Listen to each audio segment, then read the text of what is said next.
me ask you about October 7th then. I mean, you said you gave quite emotional words about how you felt towards that, which in some sense was quite positive. But like, I asked you about the war in general. Who would you blame for that? And you said the state of Israel. But about specifically October 7th, would you blame Hamas, what they did on October 7th? I am blaming the state of What Israel. Does it Hamas did on hurt? October It 7th? hurts.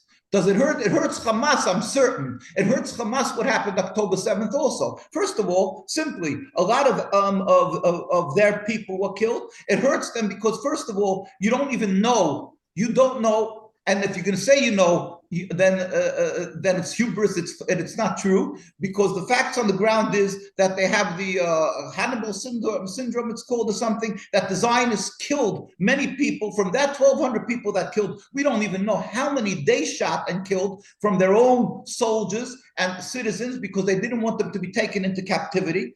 They a lot of the stories that they told that what happened there was patently false. It didn't begin to happen, and a lot of things that did happen is very possible. A lot of it was done through their own hands. But I told you that's an issue that is a non-starter. It's false. It's a Zionist propaganda talk point.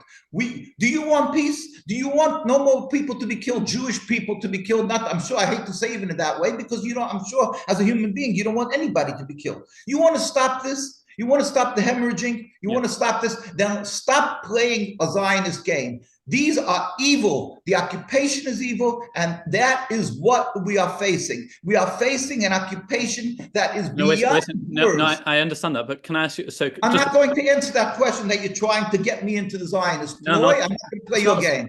It's not like I'm not playing any sides. I interview people from both sides and play devil's advocate for both sides. It's not, don't worry, it's not specifically you. That's why I try and understand both sides. But like what you said about Hamas on October 7th, you said you won't blame Hamas at all for what happened on October 7th. I mean, personally, I can't see how you could say that. I mean, I said I'm not talking about that. Don't put words in my mouth.